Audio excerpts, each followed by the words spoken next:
Ruh Ilahi Channel mempersembahkan. Subscribe, tekan tombol notifikasinya, oke?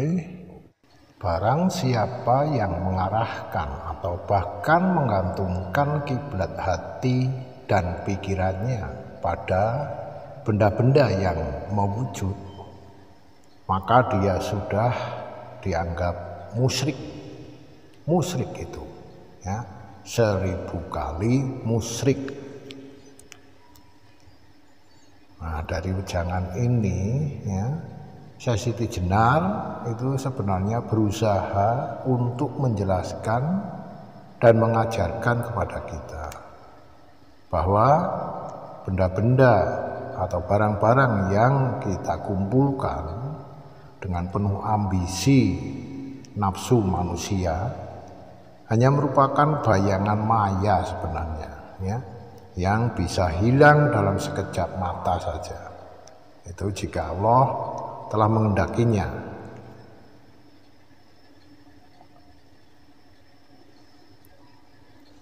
Bismillahirrahmanirrahim. Alhamdulillahilladzi an'amana bil iman wal islam.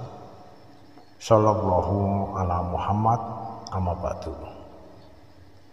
Assalamualaikum warahmatullahi wabarakatuh. Jika kita benar ingin mengkaji kebenaran dari suatu sejarah, maka janganlah hanya berfokus pada satu pembahasan saja ya. Carilah sebanyak mungkin referensi yang nantinya itu Anda bisa pelajari dan mencoba untuk memberikan penafsiran ya. Seperti juga pada hari ini mungkin ini sudah ada atau orang lain yang menyampaikan materi seperti ini. Namun tolong ya, sekali lagi kajilah terlebih dahulu sumber-sumbernya ya.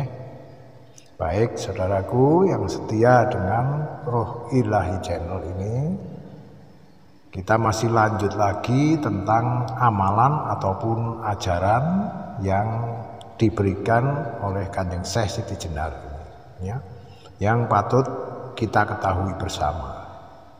Salah satu ajaran dari Kanjeng Syekh ini yaitu tarbiyah ruhiyah ya. Nama ajarannya itu tarbiyah ruhiyah. Ini yang diajarkan oleh Kanjeng Syekh Siti Jenar. Ternyata inilah ya kenyataan perjalanan hidup dari seorang syekh yang konon itu difitnah dan dianggap sesat ajarannya. Beliau adalah Kanjeng Syekh Siti Jenar. Ya, di masa-masa kehidupannya itu beliau banyak berkeliling dari kampung ke kampung.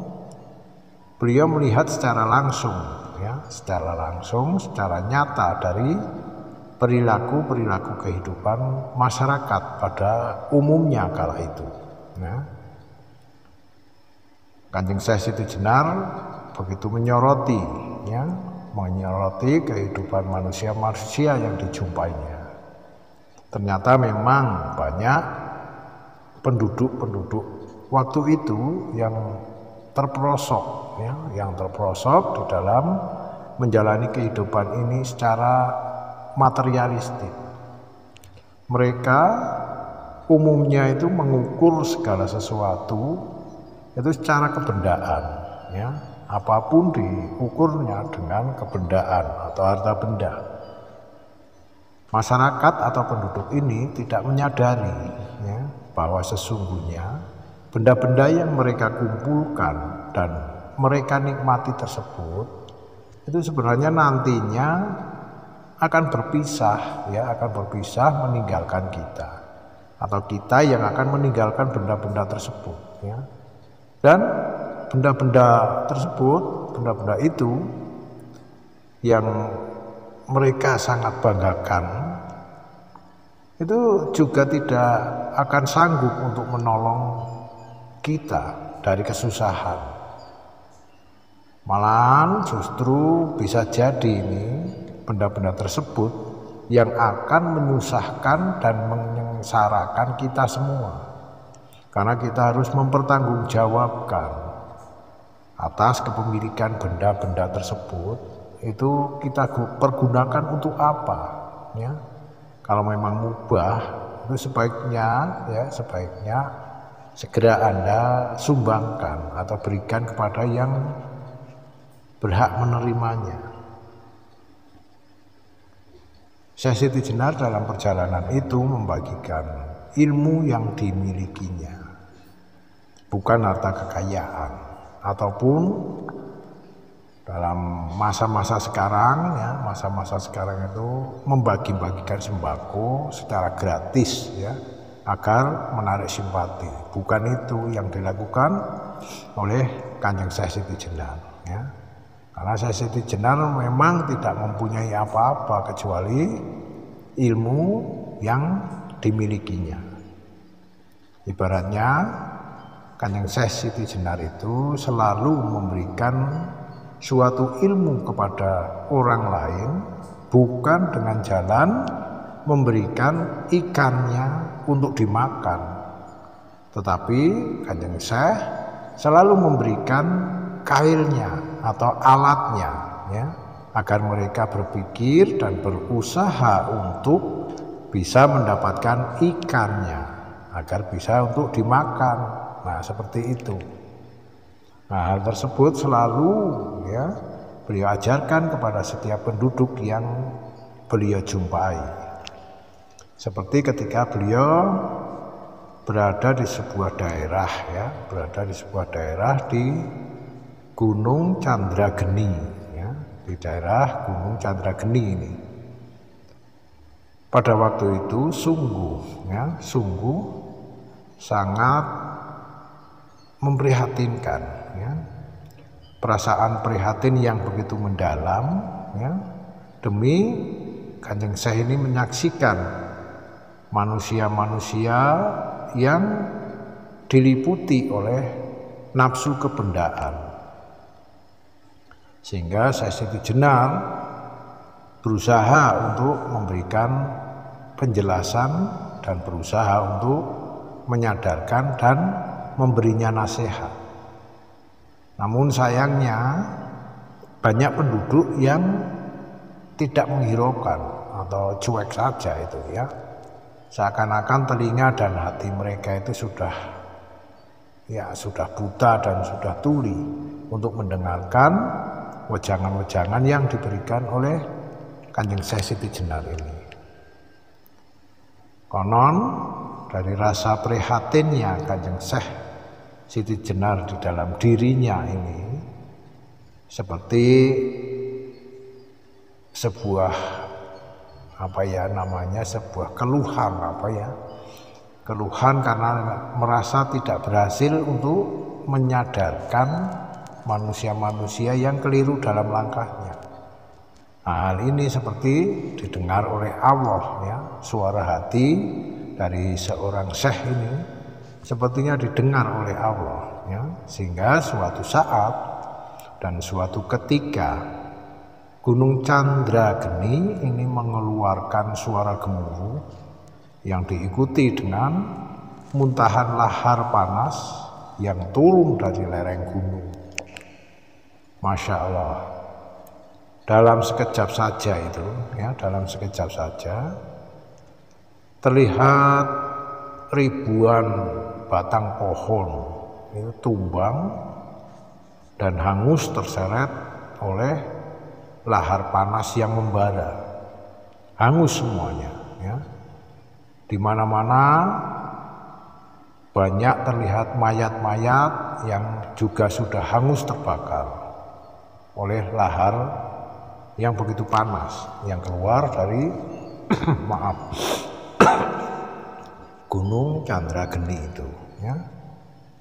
Itulah gambarannya benda-benda yang mereka banggakan, yang memukau hati mereka. Semuanya hangus terbakar bagaikan tumpukan sampah yang sangat-sangat tidak berharga. Ya. Itulah jika Allah sudah berkehendak. Benda-benda itu cuma bayangan semu, ya, cuma bayangan semu saja. Kita tidak berhak untuk memilikinya, ya. Kita cuma dipinjemi sama Allah. Ya. Jika Allah berkehendak untuk mengambil kembali, itu dalam hitungan detik udah hilang, ya. Jadi segeralah kita semua harus segera menyadari, janganlah terlalu membanggakan ataupun memuja-muja kebendaan di dunia ini, ya. Melihat hal tersebut, ya, hal itu sungguh Kanjeng Syekh Siti Jenar kembali lagi ke Gunung Chandrageni ini. Beliau pun kembali berusaha untuk menyampaikan wejangan, ya, menyampaikan penjelasan, ya, kepada para penduduk ini yang sudah kelihatan sekali mulai kehilangan arah dan mulai kehilangan pegangan hidup. Sudah tidak ada arah yang mereka tuju karena begitu kehilangannya atas benda-benda ataupun saudara-saudara mereka. Kemudian Syekh Siti Jenar membuka wejangannya itu seperti ini, yang pernah diliris nih, ya, bahwasanya tahukah kalian tentang hakikat dari benda-benda tersebut, saudara-saudaraku? Tahukah kalian tentang nisbinya hukum keberadaan benda-benda itu? Hari ini aku ingatkan kembali, ini ucapan Kanjeng Syekh Siti Jenar. Aku beritahukan kepada kalian, wahai saudara-saudaraku, bahwa hakikat dari benda-benda itu adalah hanya pantulan gambar maya dari yang wujud. Benda-benda adalah wujud yang tergantung, yang akan lenyap jika wujud sejatinya terbenam di balik cermin pengetahuannya. Lantaran itu, ya, jangan sekali-kali kalian menggantungkan kiblat jiwa dan pikiran kalian kepada benda-benda tersebut, ya, yang hanya merupakan bayangan maya dari yang wujud. Nah, barang siapa yang mengarahkan atau bahkan menggantungkan kiblat hati dan pikirannya pada benda-benda yang mewujud, maka dia sudah musyrik itu, ya, musyrik 1000 kali musyrik, ya, karena sudah membandingkan Allah, membandingkan Sang Maha Kuasa dengan hanya sekelas benda. Masya Allah, ya, jangan sampai kita menjadi golongan orang-orang seperti itu, ya. Dari wejangan ini, ya, Kanjeng Syekh Siti Jenar berusaha, ya, dan untuk mengajarkan bahwa benda-benda yang dikumpulkan dengan penuh ambisi nafsu manusia hanya merupakan bayangan maya saja, ya, yang bisa hilang dalam sekejap mata, ya, jika Allah itu telah mengendakinya. Oleh karena itu, sobat-sobat, ya, kehidupan manusia yang hanya memandang kehidupan ini secara materialistik, kebendaan belaka, itu sangatlah keliru, ya, sangat-sangat keliru. Karena kehidupan materialistik di zaman milenial sekarang ini, ya, bahkan semakin menggila. Coba saja kita bisa lihat ke sekeliling kita saja, ya, ke sekeliling kita, pada tetangga-tetangga kita, ya, banyak sekali sekarang itu manusia yang sedang berlomba-lomba untuk mengumpulkan harta benda, ya, dengan melakukan segala cara tentunya dan menghalalkan segala cara. Ini yang sungguh-sungguh sangat merugikan, ya. Agar tujuannya tercapai itu mereka menghalalkan segala cara, yaitu untuk sekedar mendapatkan materi. Masya Allah ya. Karena harta yang sebanyak-banyaknya juga tahta dan jabatan itu sebenarnya menipu jalan kehidupan kita. Benar, itu menipu jalan kehidupan kita. Banyak saudara atau orang yang sudah terbutakan oleh mata hatinya ya terhadap glamornya materi-materi dunia. Ya, kebanyakan mereka itu akan nekat menabrak berbagai norma kehidupan. Ya, baik itu norma ketatanegaraan, norma aturan, norma sosial kemasyarakatan, maupun bahkan norma agama dan susila. Ini sudah luar biasa, ini kebobrokannya sudah mulai luar biasa, kelihatan sekali ya. Semuanya menghalalkan segala cara, sudah banyak ini ya. Penyakit kehidupan materialistik ini bukanlah merupakan penyakit dohir loh sobatku ya, bukan penyakit dohir. Nah, ibaratnya kalau penyakit yang kemudian bisa diobati dengan membawanya ke dokter, itu bukan seperti itu penyakit ini ya. Penyakit kehidupan materialistik ini tidak bisa diberikan suntikan dan diberikan obat untuk diminum seperti itu, bukan yang seperti itu bukan. Ini lebih berbahaya lagi ya. Karena sifat materialistik ini atau kebendaan ini merupakan penyakit batin ya. Penyakit batin yang suatu penyakit yang hanya bisa diketahui Allah dan si orang tersebut ya. Yang mengetahui itu Allah dan orang tersebut ya. Dan penyakit ini hanya bisa disembuhkan ya dengan cara yaitu kembali lagi kepada ajaran-ajaran agama ya. Kembali kepada ketentuan-ketentuan Allah Azza wa Jalla ya.